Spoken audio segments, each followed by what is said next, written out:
Hi, I'm Amy Robb, Principal Research Analyst at the World Policy Analysis Center. At World, our mission is to improve the quantity and quality of policy data available to civil society organizations, policymakers, and citizens to help advance evidence-based policymaking that improves health, equity, and well-being. This video is part of a series of videos focused on paid and family and medical leave laws within the United States. Globally, the US is one of very few countries that lacks any form of paid family and medical leave. This undermines the health and economic well-being of residents living in the United States. But it's also an area where states and territories have shown real leadership in passing laws that help protect the health and economic security of their residents. In this video, I'll be sharing with you data on the policy design that states and territories have made in passing paid parental leave laws that give income support to parents of infants. These policy design features have real implications for families' health and well-being. If you'd like to learn more about paid leave for medical, personal medical, or family medical reasons, please see our other videos.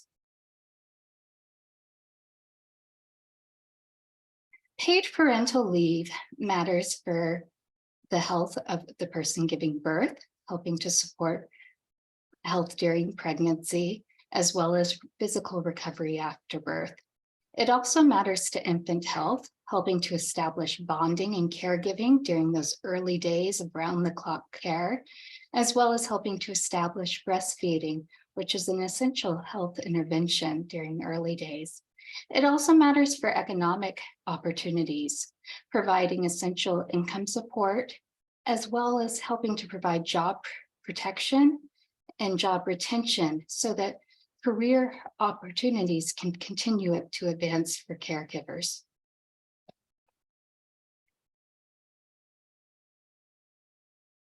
US states and territories have taken a wide range of approaches to paid leave for families of infants. These include paid family leave policies that enable parents of all genders to take paid leave after the birth of or adoption of a child. In some states, paid leave policies are also targeted towards pregnancy and the additional health needs that come with pregnancy. These might be pregnancy disability leave, the ability to take medical leave for pregnancy-related conditions, or specific types of extension to leave for pregnancy and childbirth-related appointments or complications. At World, we use mapping a lot so that people can really readily understand how their state or country stands in comparison to other geographies. So this map shows how many weeks of paid leave a parent who gives birth receives. All states in gray on this map don't yet have a paid leave policy available when they give birth. So they fall under the federal leave policies, which only provide for 12 weeks of unpaid leave.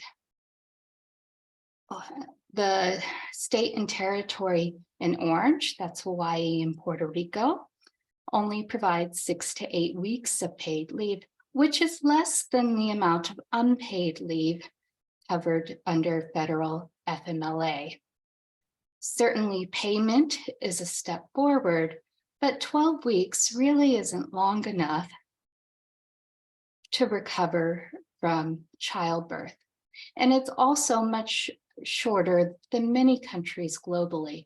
Globally, 83% of all countries, that's including all low-income countries, all middle-income countries, as well as high-income countries, guarantee at least 12 weeks of paid leave to parents who give birth. and the majority of countries guarantee much longer leaves. States in yellow guarantee at least 12 weeks of paid leave, which is on par with federal FMLA. And states in green, whether they be light green or dark green, guarantee more paid leave than federal FMLA. Where some states are lagging behind is support for infant caregivers who don't give birth. So while some differences in paid leave might be medically justifiable because parents who don't give birth don't need to physically recover from birth, they won't have pregnancy complications that might require a different period of leave.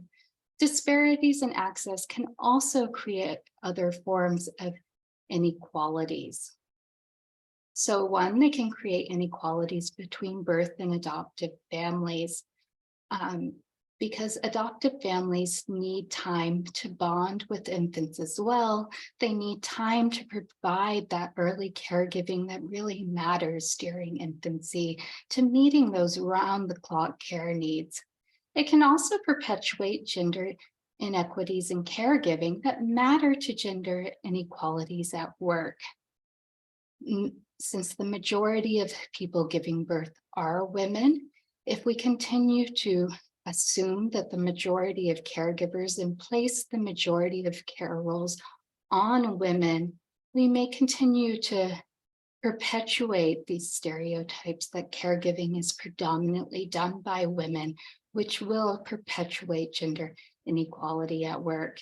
And increasingly, especially over the last 10 to 20 years, we're seeing countries around the world recognizing the importance of gender equality in caregiving, especially from infancy, and the importance of establishing equal rights to leave from the early days that can set families up for equal caregiving roles across the life course. And as you can see on this map,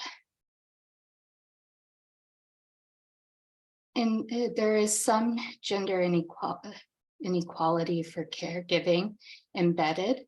Hawaii in orange only gives 6 weeks of paid leave for birth mothers. Puerto Rico in yellow only gives 8 weeks of paid leave for birth and adoptive mothers. So they're embedding gender inequality in paid leave directly in the legislation itself. And then California and Rhode Island really stand out on this map as well, as only having 6 to 8 weeks of paid parental leave for infant caregiving compared to paid leave they have available for birth parents. Another factor that matters tremendously to who can take paid leave is whether taking paid leave is affordable for families. Part of that is how much of their previous wages families will receive when they take paid leave. For low wage earners, it's particularly important that wages be paid at full or nearly full wage replacement rates to avoid falling into poverty.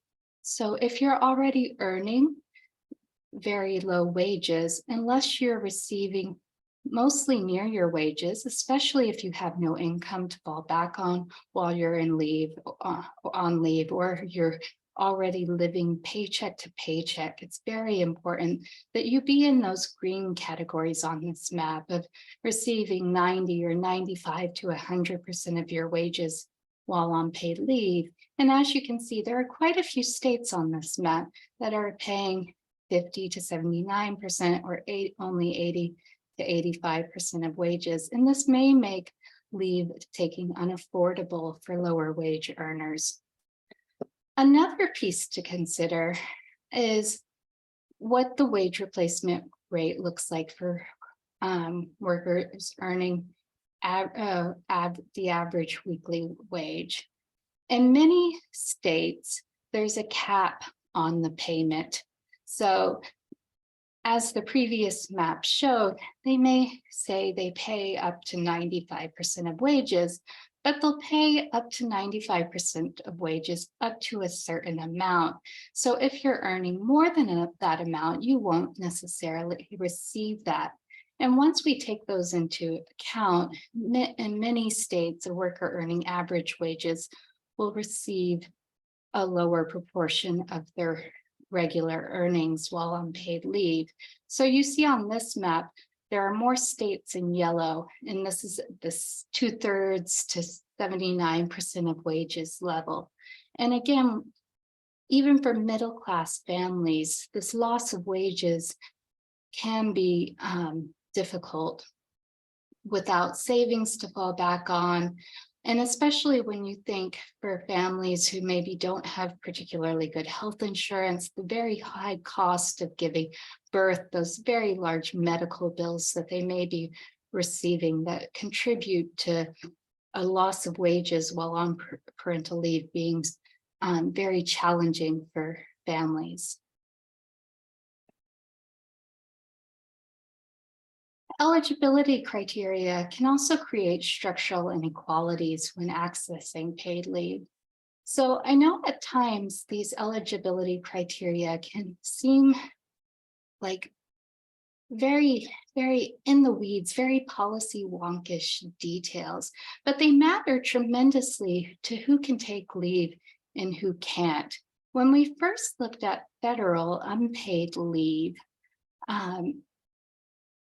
we discovered that all of these eligibility requirements that were built into it, the minimum firm size, how long you needed to have worked with your employer, how many hours you needed to work, excluded more than half of private sector workers before you even took into account who could afford to take this unpaid leave. And disproportionately, those workers were Latinx workers and they were women. So in passing paid leave laws, states and territories across the US have really managed to expand coverage. They've managed to improve on these policy design features and reduce inequities, but there are still important gaps that remain. And reducing these gaps, drawing attention to these details that really matter to the lives of individuals could help further reduce inequities. So for example, federally, you can't take unpaid family and medical leave if you work somewhere with less than 50 employees. The good news is for all of the states and territories that have passed paid family leave laws, you can take paid leave if you work for a smaller employer, which is tremendous. That's an amazing step forward for equity and for expanding access. However, there still remains one state, Delaware, where you still have to have at least 10 employees. And that creates a barrier to equity that other states and territories have found is feasible to remove. And that's also a barrier to equity that other countries have shown is feasible to remove and can work with small businesses. Similarly, looking at tenure requirements, federal unpaid leave says that you have to have worked with your current employer for a year to be eligible to take paid leave.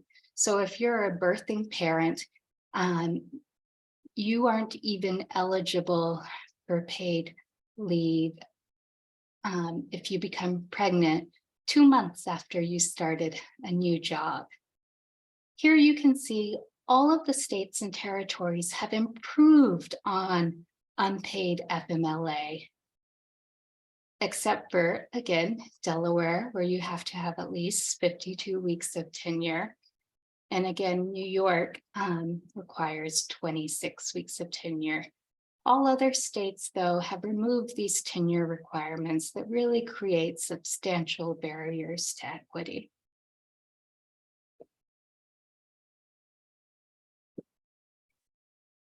states have put in place other ways to determine eligibility.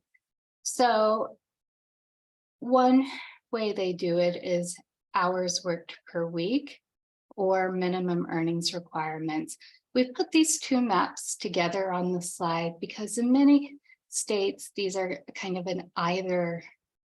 States tend to use one approach or the other. They don't tend to use both.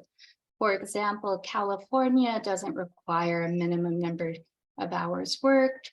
They just require that over a 12-month qualifying period, people have earned $300. This is a very low bar to being eligible to take paid leave and ensures that almost everyone who works in the state of California is eligible to receive benefit payments while as a birthing parent while on paid leave. So these are lower requirements for the most part than the federal unpaid FMLA, which requires 1,250 hours. There are still some states, as you can see, that have higher requirements that really do stand out as creating barriers to equity. Those states that require working either 20 hours or 24 hours in a week, which is much higher than many of the other states. Some of those higher earnings requirements that are larger than some of the other states.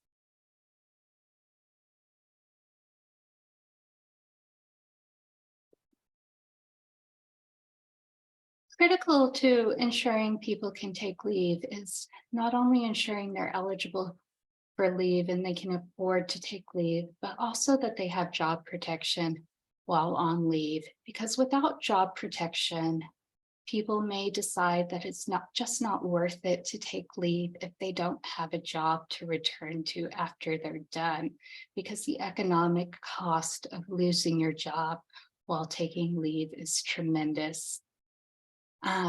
Yet there are a fair number of states and territories where the eligibility conditions for job protection are different than the eligibility conditions to be able to take paid leave. And that's an oversight that undermines all of the progressive steps states have taken in reducing barriers to accessing leave.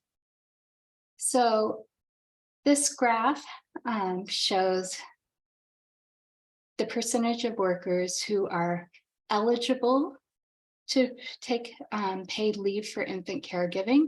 This is regardless of whether they've given birth or not. The blue line is just eligible. The red line is eligible with job protection. So when for a particular state like Delaware, Maryland, Massachusetts, or New York, when those two bars line up, that means the eligibility conditions are the same. So your conditions to have access to leave as well as job protection are exactly the same. So in Delaware, which stood out on some of the maps, less than 60% of people are eligible for paid leave, and less than 60% also have job protection for paid leave, compared to Maryland, where more than 90% of Maryland's residents are both eligible for paid leave and have job protection. For some of the other jurisdictions, you can see gaps between how many people are eligible and how many people actually have job protection while on paid leave. So for example, Colorado, DC, and Oregon all have more than 95% of people are eligible to take paid leave. But when you look at who also has job protection, that number drops significantly. So in Colorado, only about 80% have job protection. In DC, that's less than 60%. And in Oregon, it's a bit over 80%. So these job protection, these differences in the eligibility requirements for job protection really does matter for who can then feel like they're able to take leave without losing their job. For birthing parents, the gaps are wider, and there is more of a disparity between eligibility and eligibility with job protection.